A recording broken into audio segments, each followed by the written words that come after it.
And welcome to RSSL office hours on this beautiful last Monday in April. And we're glad to have you all here.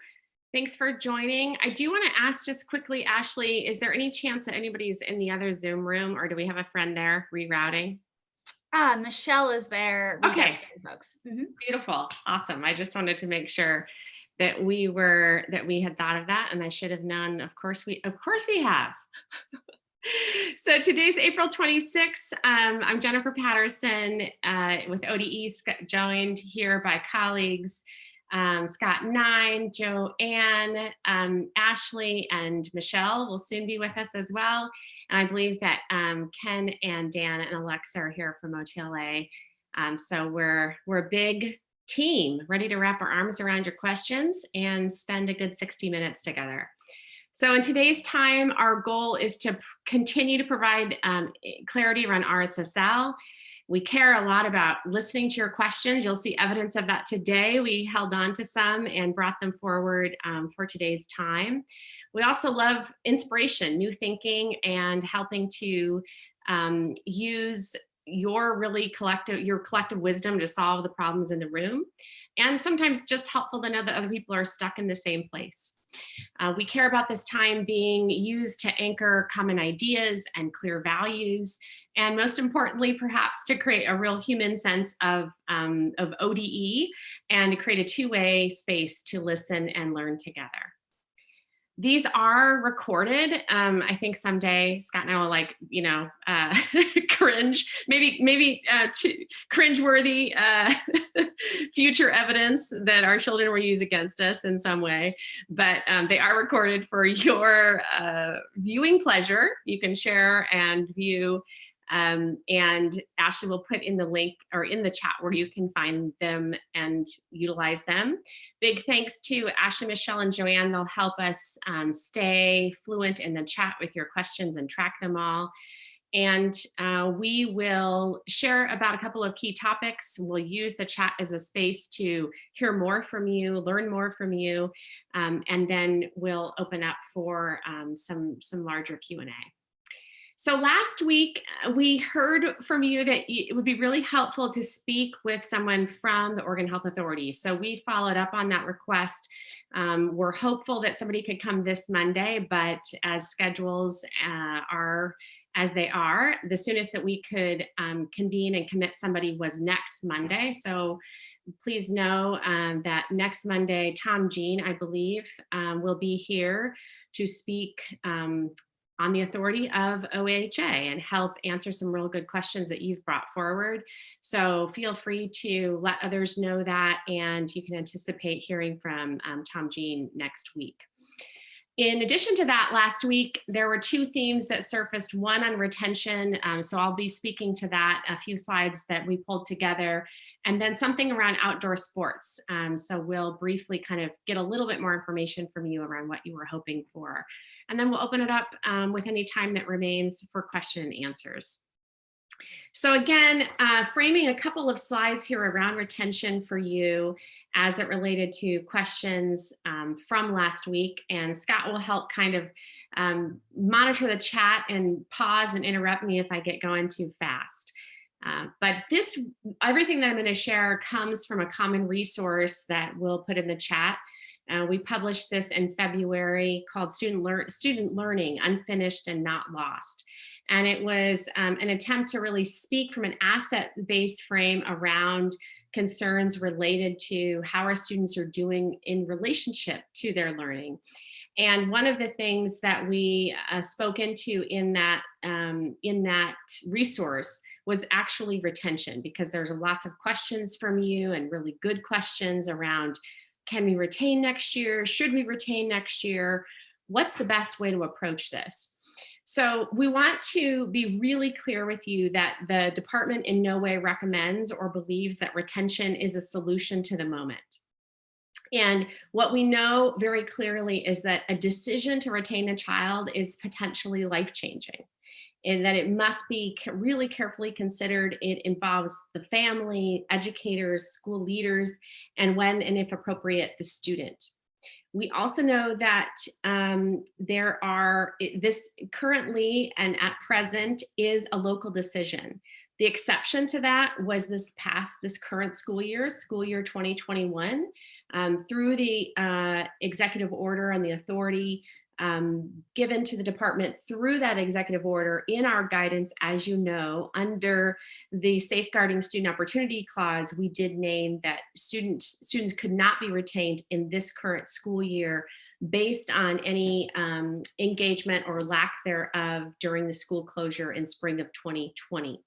So that outside of that state stance and moment, it remains a local decision around retention. So as a local school district, it's your responsibility for developing equitable policies that address grade retention and promotion. So we're hearing from some of you that this has been a good opportunity to kind of take a look at that again and determine what's missing or what might need to be added to reflect the current context of COVID-19. And we also want to be really clear that there's a lot of really good things to consider and think about outside of retention as an instructional option to help meet the needs of students and speak to their strengths. So there's a link here to some alternatives, and I'll speak to those in the next slide as well.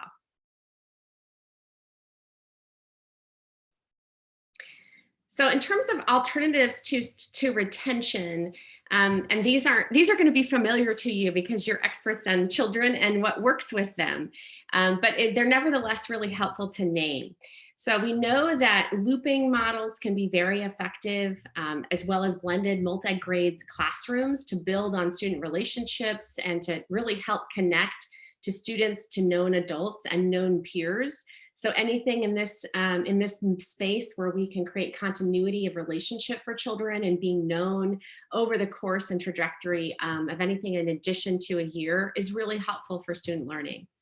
We also know that summer bridge programs and summer learning, as many of you are in the thick of planning for that and preparing for summer learning, is a really critical consideration to extending opportunities for students. And particularly, I would name thinking about multiple summers as an opportunity. So thinking about not only this summer, but the following summer 22 and summer 23, what can be done and what can be designed for this. I'm so sorry, apologies for the dog.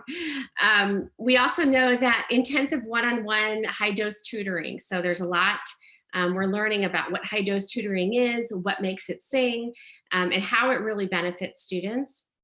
And so we know that anytime learning can be personalized in that one-on-one space or small group where students are accessing grade level or above content in a really highly scaffolded and personalized way, we know that that works.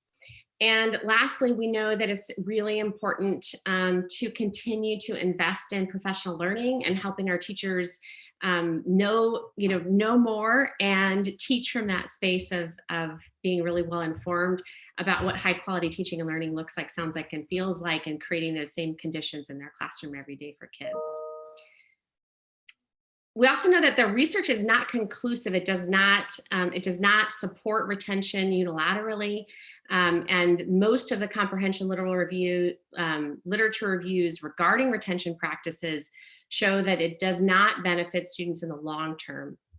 There are some studies that have shown some short-term improvement, but in years subsequent to the retention, there are actually a negative correlation between retention and future academic achievement. And so that's an important thing to know, particularly for teachers that may have, an experience with a student, like, oh, I taught this student in 4th grade and they were retained and then they did really well in 5th grade.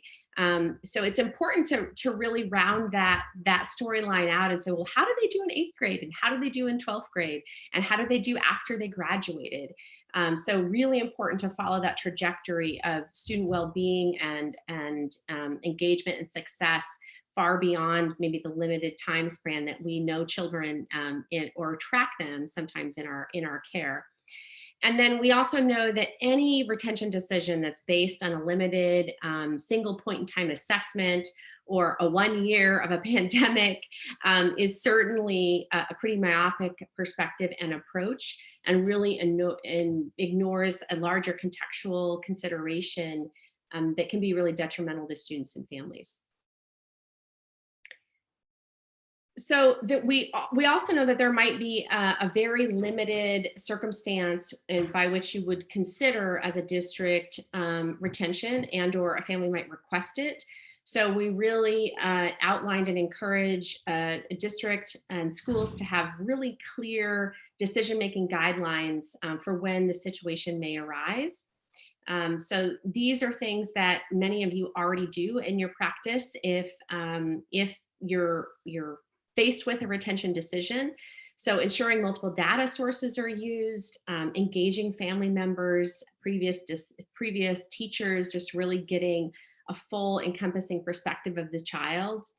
Again, weighing long-term, short-term unintended consequences of retention for the child, not only around their academic learning, but around their status, around their social emotional well-being. Lot to be thought about in terms of cultural implications and stigma associated with retention for the student and the family, and encourage an equity lens to decision making. And then finally, really consider districts create an equity review where there is a part of the process in which districts are looking and schools are looking at what is the larger picture of who we're retaining, and looking more at disaggregated data to find out are there a certain student group that we're retaining more often or more frequently, so that you can bring that consciousness to the decision-making process. So the so what now what is really that retention, again, is not a solution. It's not a solution that ODE stands behind, and our clearest recommendation is to seek alternatives to retention. And again, there's not yet a formal requirement for school year 21-22, but that's our strongest stance, and hopefully helped to clarify things for people. So I'll take a second to breathe and look in the chat. Scott, anything to surface that relates or might be helpful? Yeah, thanks. So we had one question in the chat that was echoed from Summer Brandon that Alexa addressed, Okay. which was about the ability to graduate students, seniors, through the end of August, and Alexa covered that one. Aaron Cook has a comment, not a question, about the important role of teachers' skill and ability. And then we've got several other non-retention based questions to get to, but I don't see anything else. Does anyone want to unmute and have any questions specific to what Jennifer covered on retention?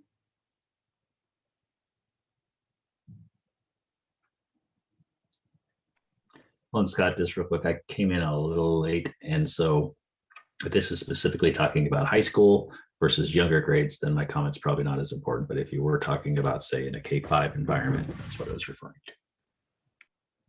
Thanks for the clarification, Aaron. Looks like Ashley got something sent to her privately about any guidance, Jennifer, about students who are aging out. That is a good question. I don't know if Sarah Green is on with us, but I believe that I know at one point there had been questions around, could that age limit be extended? And I believe the answer to that is no, but I don't want to be certain without checking with people who know a lot more than me about this subject matter. So we can track that question and come back to it next week. Okay. All right, anything else? The only other thing, this has come up quite a lot. We've gotten some emails about this around can a child, about first grade and kindergarten, because we know that there are statewide that we have fewer children enrolled at the kindergarten level than we have previously. And so there's some curiosity around, can districts actually require that a 6-year-old student that doesn't have evidence of having attended kindergarten start as a kindergartner, essentially retaining that student. So just to speak to that, it is kindergarten attendance, is not mandatory in the state of Oregon. So thereby would not be allowed or recommended to invite a 6-year-old to start as a kindergartner if they're just enrolling with you for the first time. So we would recommend that they start as a first grader. And again, if the family is really clear that they'd like their child to start in kindergarten, having a really clear process and criteria by which to process that request so that there can be clarity in how those decisions are made and those can be applied, consistently would be a recommendation. Good. Okay, so hopefully that helped. And we always know too, we don't always get the same people who were with us last week might not be here this week. So hopefully the folks with the retention questions felt satisfied and it felt relevant. And I think, should we go next, Scott, to looking at some other themes that are emerging in the chat, or go to the outdoor athletics topic? Let's cover a round of questions that are in the chat, and then we can turn to the outdoor sports kind of pull-in question. So the first question from Christine, do we know if there will be a requirement to offer a CDL option for all students in the fall? That's a great question. I would say there likely will be a requirement for CDL in the fall, but we don't yet know. So I want to be really thoughtful to make sure that that the spirit in which we're providing counsel in this time is our best thinking in this moment, Monday, April 26th at 3:19 p.m. And that there's a lot of things that can happen between now and the start of school year 2021. So I want to be really clear about that. And my best recommendation is to certainly plan for a high quality comprehensive distance learning model and option. And also pay really careful attention to the Division 22 requirements around instructional time, the role of the teacher, and everything that we know is so critical to the quality of learning and teaching that must also be true for children in a CDL context. And I'm looking at my friend Scott to say, do you agree or disagree with my advice? This will be a good test. I think that was good. I think that was really good advice for public school districts and charter schools. Private school folks who are on the call, you're not tied to CDL now, and I don't anticipate that you would be. I think the only addition I would make is, if you have a strong feeling one way or the other, we're doing a round of engagement sessions over really there's going to be a couple different rounds, and we'll bring some of that through this group as well. I think I mentioned this last week, but that we're headed towards a kind of engagement set of questions, and then a discussion draft of kind of school year 21-22 guidance, more rounds of input and feedback, and then landing choices near the 3rd, 4th week of July in terms of the architecture. There are a lot of variables that go into that guidance setting, and this question will certainly be one of them. So know that that's there, and we can also receive your feedback and try to pattern those things. But I think as a consultation, what you offered is, I think, good advice. And we don't know either. So like, it's not firmly set. So, okay, the next one I'll take is a question from Paul Helier about just, can we get an update on summer learning guidelines and parameters? And I guess, Jennifer, you can check me on this one and see if I have it right. So the best I know were the actual applications not quite out yet, but would be coming very soon for the kind of 3 kind of grant types coming from ODE related to the new pool of money. The bill's been passed, signed into law by the governor, and moving forward. There's good information on the ODE website, which we can pull in the specific site that tracks those grants. That was very fast. And that's the best practices guide, and then we can pull the grant, where we keep track of the grant part. And then I also believe that agreement with OCF is close, and details about that will be forthcoming. So I think within the week, you're likely to get the kind of final details, but I don't believe you're quite at the turn in terms of being able to be super operational. Is that what you have, Jennifer? Yeah, I just put in the chat too, our, what we do have is a summer learning best practices guide. We were able to attend as well, sort of a national convening that highlighted what research says matters most in summer learning. And it was good confirmation of what we've shared here with you. So I also would really recommend taking a look there. It will likely have some things that are really familiar to you, being that you're such incredible experts in designing for summer learning already. But I think that it got some really helpful places of focus to look at in designing going forward. Oh, The application is live. Thank you, Tom. look at that. Breaking news in real time. Literally, Jennifer and I were in a meeting this morning where they told us it's not out yet and won't be out by the end of the day. I swear, I promise. But this is evidence to how on top of it we are. Exactly. All right. Tom for the win. Scott, there's a question coming up privately to me in chat that I think is really important to speak to. And people are in this position where vendors are coming at them with a lot of interest and attention for renewal for the coming year. And so people are feeling unsure about what to do there. So I want to speak to that for a second, because I think it's really critical.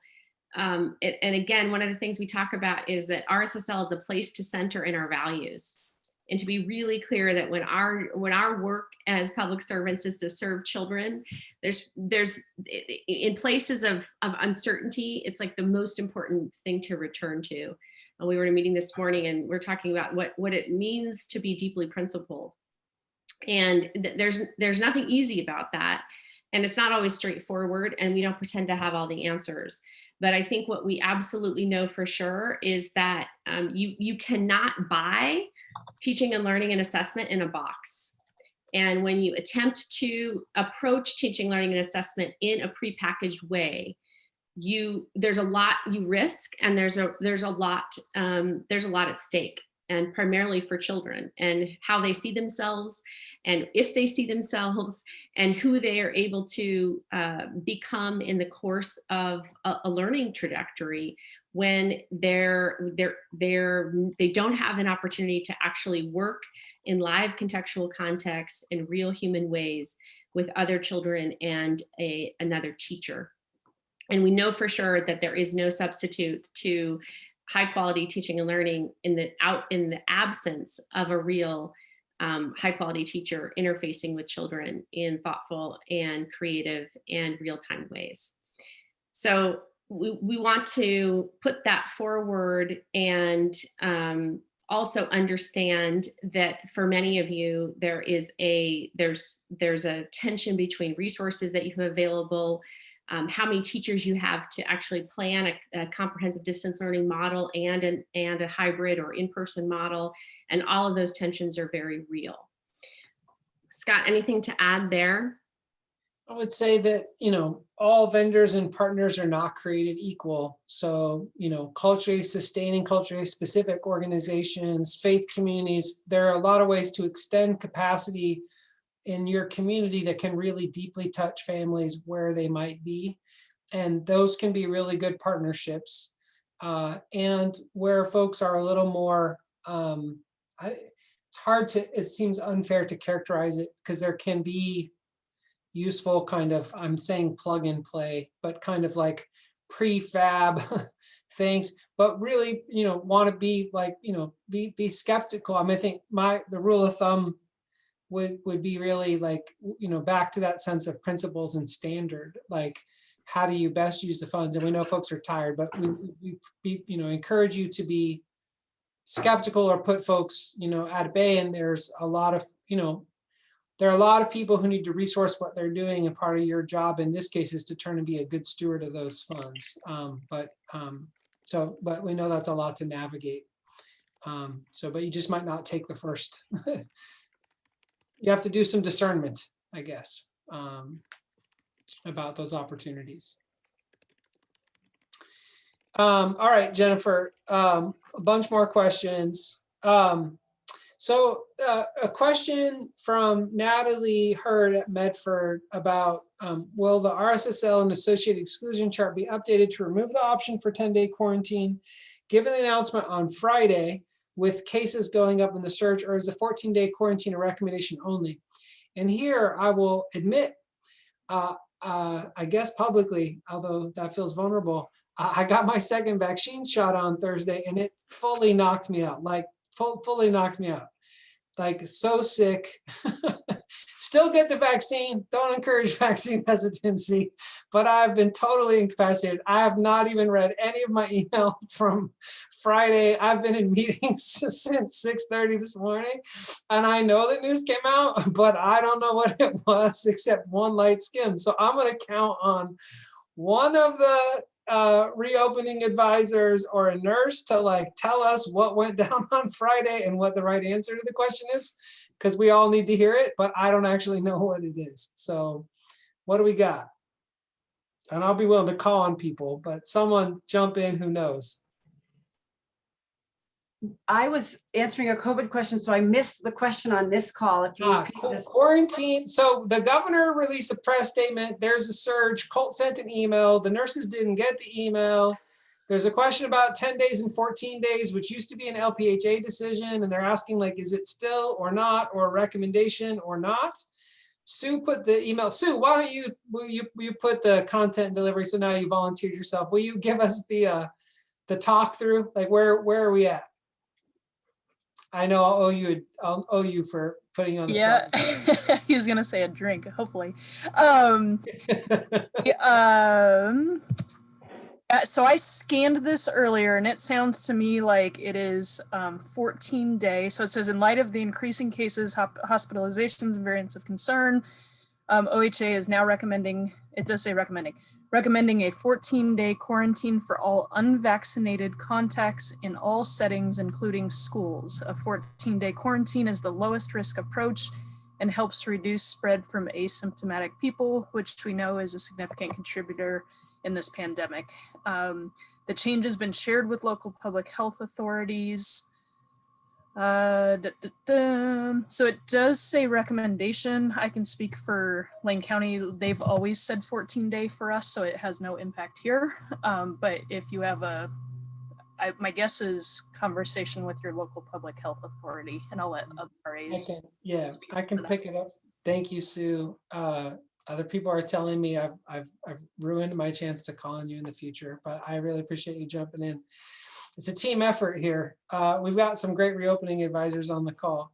So that is a recommendation. So that means that formally we're still in the situation where an LPHA formally has the ability to have something to be different. And that means that we likely wouldn't see a change to something like the exclusion chart or SSL documents, because they already recommend from an OHA perspective, but they leave room for the LPHA's thing. So you're going to want to talk to your LPHA and basically say, are you following OHA's new recommendation or not? And if your process is different and your LPHA has changed to 14 days, you're going to want to make that pivot.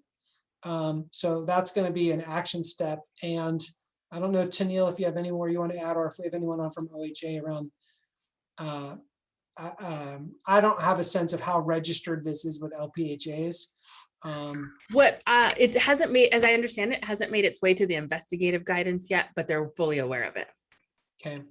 And I see Corinna from OHA also sent me a little note confirming as well. So there really is this, for non-vaccinated folks, the 14 days is the recommendation. Work through your LPHA, and then and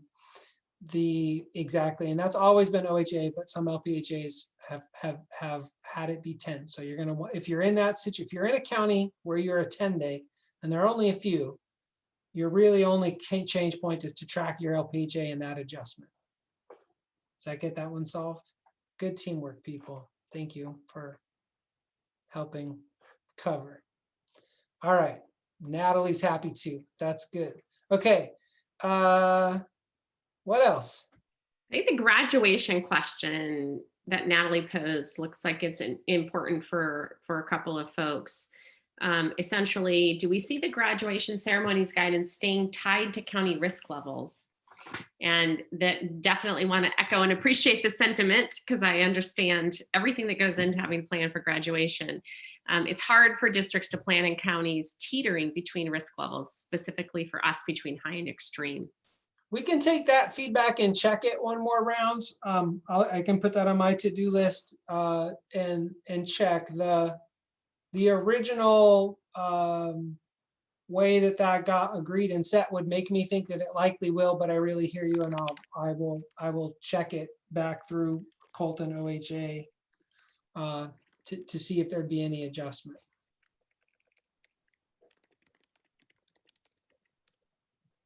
Thank you, Scott. So I'm not tracking any other questions in the chat that haven't been resolved. I thought I saw one more. Oh, no, we solved that.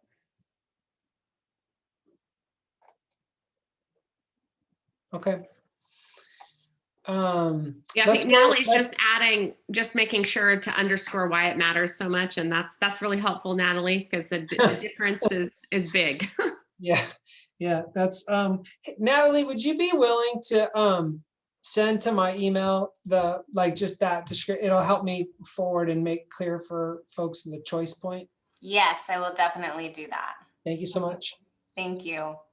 Okay, on the outdoor sports, and KT Emerson is on with us with OSAA. So KT, feel free to jump into this. But the last RSSL office hours, there was at the very end of the meeting, like, can you give us an update on outdoor sports and indoor sports? And then essentially like some things changed and then some things changed again. And ODE is not the formal authority for sports. We just try to be a good intermediary between the governor's office and OHA and OSAA, but we're not a choice maker in those things. So we thought maybe what would be most helpful is if we did actually just offer a minute to like, what are the questions that folks have? And we could gather them in one swoop and then like loop back, get a bunch of answers and then bring it back a week from now. So that was our thought. KT, I don't know if you want to add any more to that, and then otherwise we'll try to just get a hold of questions people have. But anything, KT? I was just going to add that yes, there were some changes last week, some additions with including full contact indoor sports now being allowed by the governor's office. That is an opt-in process, similar to a full contact outdoor sports with their opt-in process as well. With the current county risk levels going up, there's also capacity limitations that play into what can be done. So with those full contact indoor sports or any indoor sports and outdoor sports as well. So there are some rapidly changing items. So with OHA, and we are trying to get that information out to schools as fast as we can. I think part of the flashpoints for sports right now too is that there are a lot of overlaps. So right now we're in season 3, which are our spring sports, outdoor sports, and people are already preparing for winter sports, which are indoor sports. And these overlaps cause a lot of kind of fast-paced decision makings happening at schools right now. So we understand that definitely, but we would love to see the key questions and bring back any information for next week too. Okay, great. So we're gonna do a little old-fashioned. Well, we're always doing question storms on these calls, but you can put it in the chat or you can say it out loud. And we're going to try to grab questions people have specifically about sports. And in this case, I guess it shouldn't just say outdoor. It could also say indoor. But if you've got sports questions you want us to grab a hold of, here's your opportunity. Toss them out to us. And we will, and we'll pull them in and then loop back a week from now with our best answers.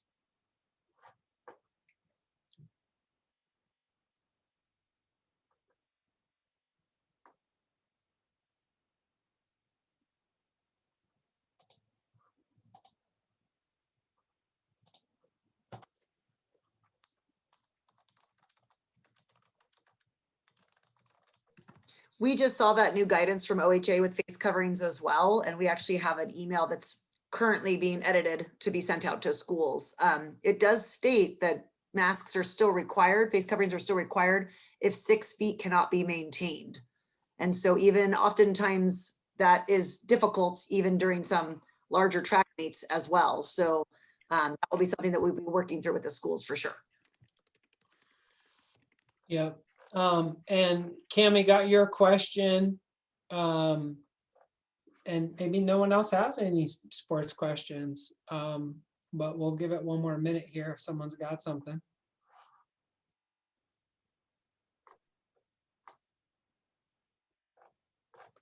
We got other good work going on along the side.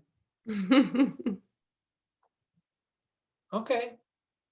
I'll go ahead and pipe up, KT. This is Bill Rhodes. I'll even show my face if that doesn't scare anybody right Thanks, now. Bill. You got it. You got it. Hi, Bill Rhodes. I know some of this was coming out fast. Some of the language, and just for clarification,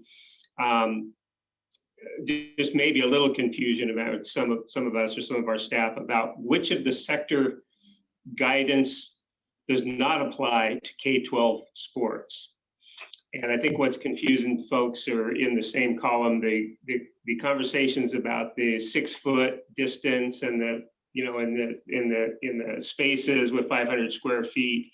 And then right under that, it says, you know, full contact indoor sports, you know, is allowed with a plan. And so some of our folks are just trying to sort out,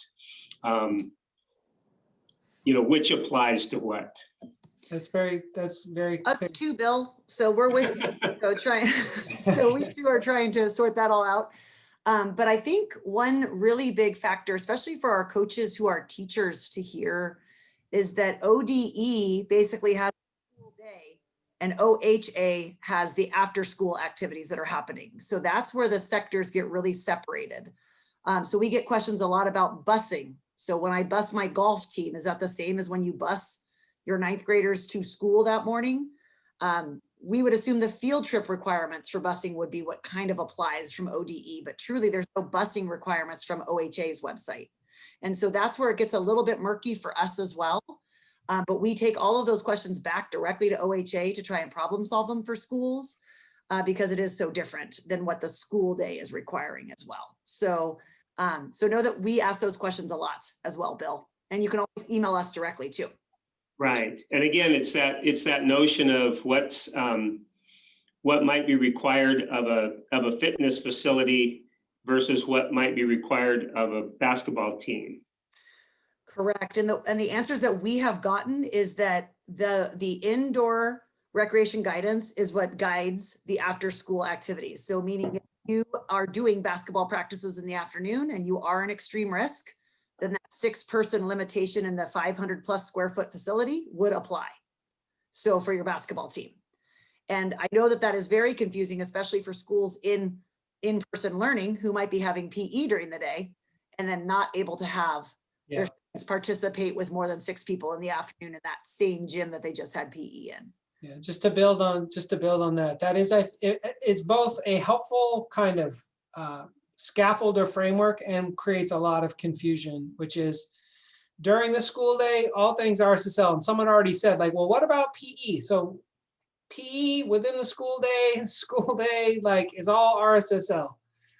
Before school, after school activities, they live in this other domain, whether it's athletics or extracurriculars. And that's where the governor's indoor and outdoor guidance basically come into play. And that does create some collisions where, in order to create consistency in a community, what the gymnastics club can do and what the YMCA can do and what the school can do, you get consistency through the governor's guidance, but that then creates incoherence between school day and after school day.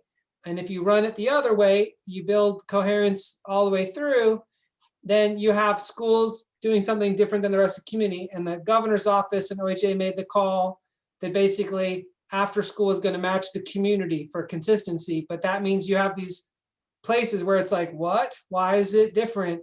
And that's the explanation. So you always want to be referring to the indoor and outdoor guidance from the governor's office and OHA for anything that's not within the school day. And then you just got to build that mental map, and there's no way, it is confusing.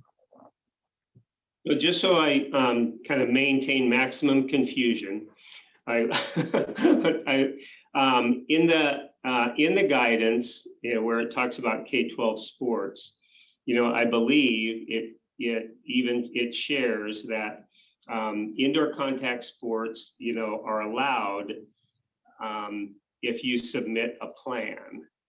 And then it goes on to say, and in high and extreme risk counties, you also have to have your testing protocols and those types of things in place. When I read that, it seems like it's giving permission to have, say, basketball competition, given you follow these other parameters. And that's where, but you can't actually play basketball. You know what I mean? If you only have 6 people in there. Correct. You could have it in high risk counties, you could, because you have up to 50 people or 25%, top of my head, 25% of the maximum capacity of a gym. So typically 50 is the smaller number of that, so whichever one is smaller. So you could play a basketball game with that. So similar to volleyball, where we have 12 students on each team playing against each other, plus event staff pretty much topped out at about 45 to 50 people. So being for a volleyball match in high risk. But in extreme, the maximum is 6. So a competition couldn't take place, but you still need to opt in for full contact practice. If you don't opt in for full contact practice, you cannot contact during practice. So that would be the other caveat, that if you're going to start basketball practices, but maybe you can't host competitions because you're in extreme risk and you have that person cap, in order for those 6 students to make contact during practices and have kind of more of a scrimmage type feeling of those 6 students, then you would still have to opt in for that. So that's why it's practices and competitions. So here's, I think, where we probably need to call it before we lose the non-sports interested. But thank you, Bill, for the questions. And we've pulled in quite a few more questions and this conversation, which gives us plenty of food to work with in terms of trying to get as clear answers as we can. While I've been doing that, we've pulled in a few other questions in the chat. Ashley, Michelle, Jennifer, ones we should highlight and answer in our 15 minutes left. I just want to highlight in private chat a question around overnight trips related to athletics. So not connected specifically to outdoor sports, but I think that's probably important for us to address, Scott, at some point, given that Oregon's a big place, and oftentimes, especially from our more rural communities, you've got to travel a long way to actually play a ball game, and so that can implicate an overnight stay. And so I think there's some interest in getting clarity there. Is the question whether you're allowed to do it or whether it's a good idea? It sounds like people have been people have been doing it. Again, this is very limited information, just what I'm pulling from one private chat, and that they're using residential school guidance as their cover. That's not a good configuration in my mind, but I understand that people search for anything that they feel like gets close, because you're making a wildly big leap from a boarding school defined set of relationships and long-term allowing a household to exist to a one-time overnight relationship in a hotel. And I wouldn't advise, that's definitely not what the boarding school guidance was written for or with. And I wouldn't recommend that. And I don't know anyone who's formally offered that as a thing to use. So I'll just be on the record for saying that's, I think, a bad idea. The way I understand it, school-based or youth program overnight trips are not allowed at this time still. And then in what is, I believe, a complicated formulation, I understand that a single overnight trip, KT, you can correct me if I'm wrong, is not recommended, but can occur with sports groups. And I know that there has been some cases and outbreaks from those trips, particularly in hotel rooms where folks have been in rooms together on overnights, but I don't know that it's not allowed. Does that track of how you understand it? That's how I understand it, because it's not recommended from OHA to travel still from like a higher risk county to a lower risk county to compete or participate in athletics or activities, but we know that schools are doing it.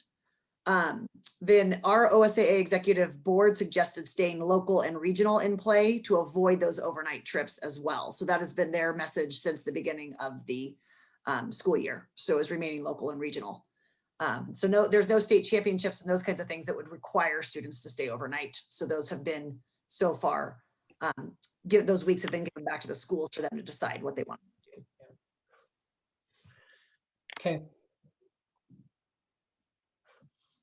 All right, what else we got? Well, I think what I'd say next is there seems to be some interest around this screening, information around screening, Scott, but I don't know if we wanted to wait to talk about screening until we had Tom Jean here. That's my instinct.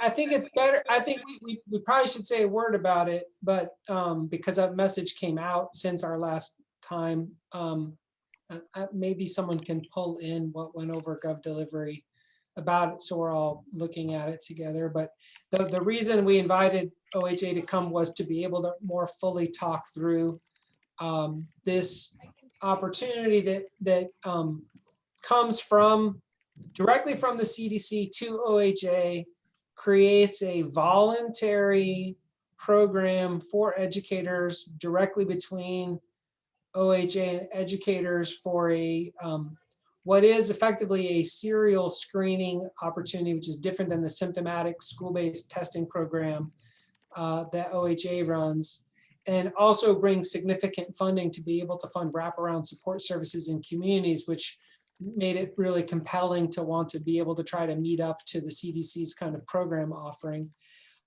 We'd really thank you so much for pulling that in, Corinna. And I think it's more to be in your awareness and better to have Dr. Jean address specific questions when he's available. And we wished he was going to make it today, but I think it's better to hold on to more technical questions about how it works for when he's here. Does that make sense to you? I don't know if someone else got something really burning as a question you need in the next week, like we can hear it and do our best to try to problem solve together. I don't want to duck it, but I just think better to get more expertise. Scott, what I bring forward next is people are interested in thinking ahead to next year. What we know is that the hybrid continuum is pretty vast, and we've signaled that. We even drew a picture in one of our pieces of guidance around this, that on-site learning definition and implementation, there's a pretty narrow band of what that can look like, sound like, and feel like. Similarly with comprehensive distance learning. And then you have hybrid, which can look like everything, but I mean, everything can be like comprehensive distance learning plus LIPI plus a little bit, that can be hybrid learning, to almost having all kids, all site, on day, all site, all the time. So we recognize there is a wide degree of variance, and we also recognize that that's been very complicated, particularly for some districts, because there's an active interest right now for some people in garnering, like, how much time are students in Gresham-Barlow getting on-site instruction, and comparing that to Estacado or Weston-Wilsonville or Ontario, and doing a comparative map. And all of them might be hybrid, but have very different numbers of student-facing minutes actually embedded in the schedule that are actually on site. So it's creating some confusion and complication, which we've tried to name from the beginning. Hybrid, again, the bookends of hybrid are far apart. And so lots of variance within that of what that can look like.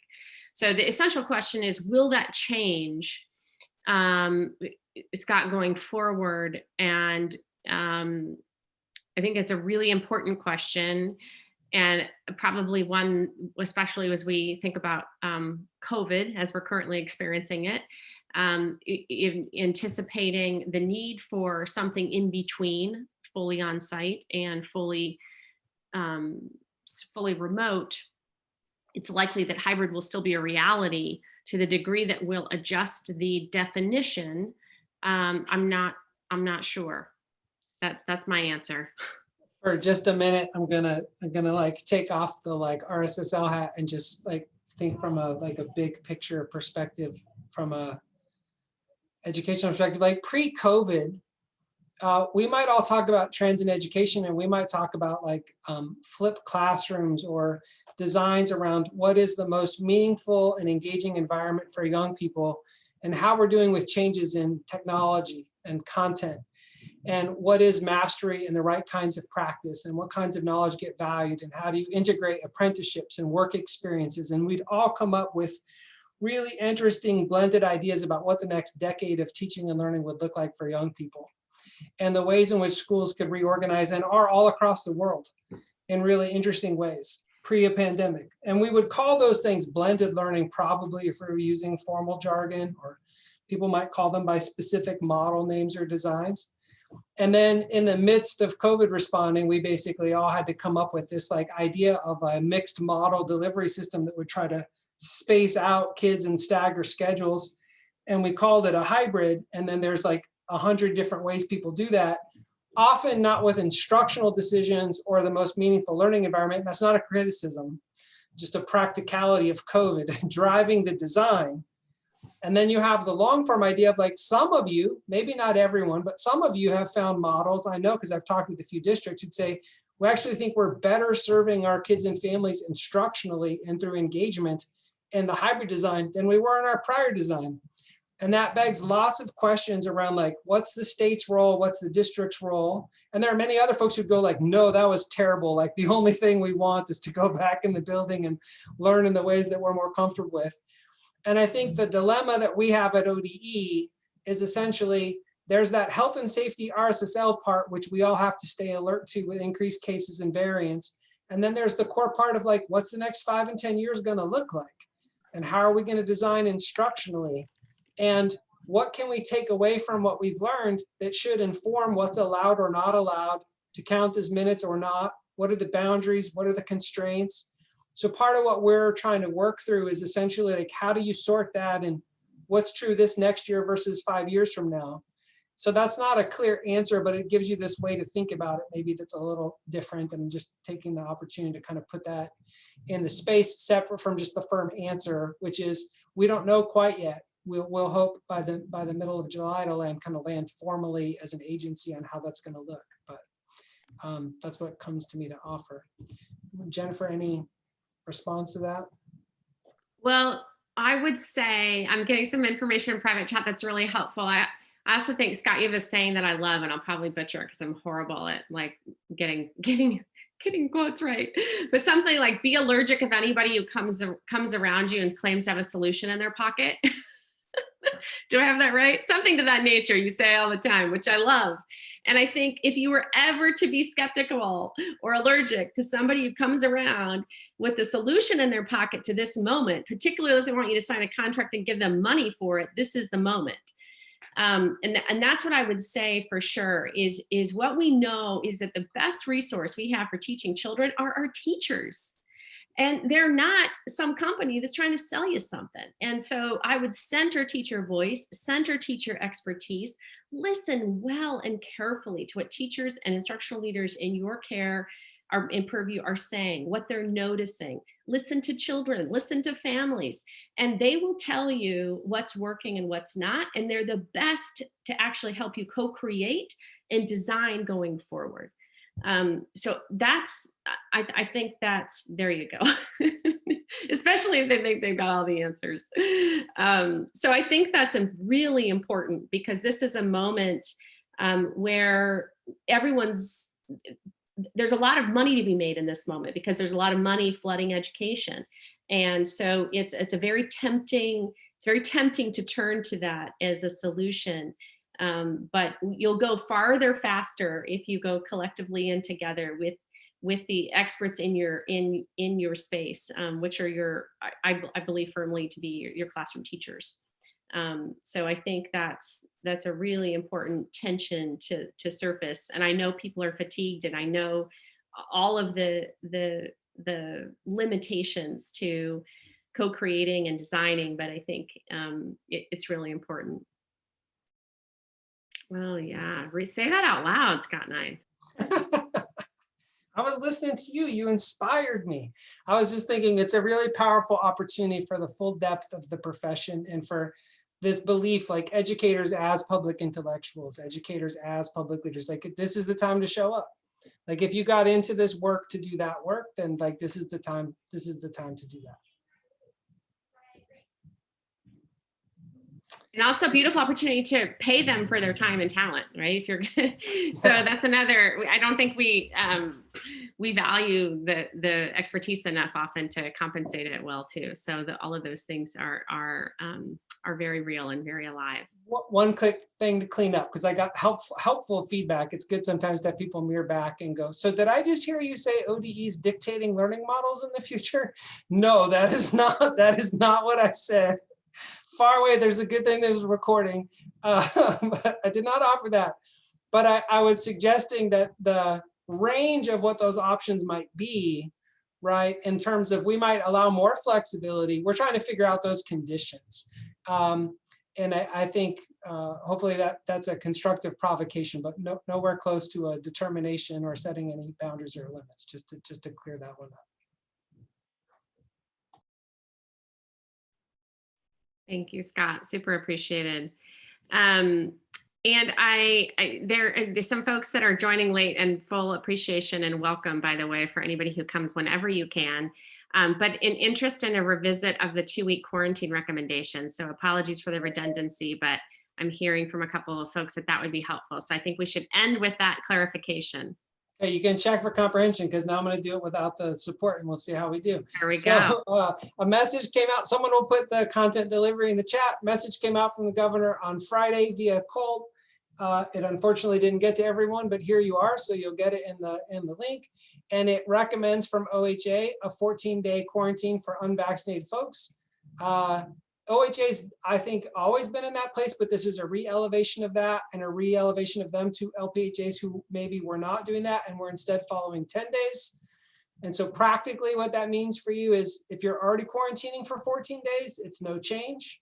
If you're in a county that's been quarantining for 10 days, you need to talk to your local public health authority, but OHA and the state's recommendation is to be at 14 days. And we'd hope you do that during this kind of increased surge time.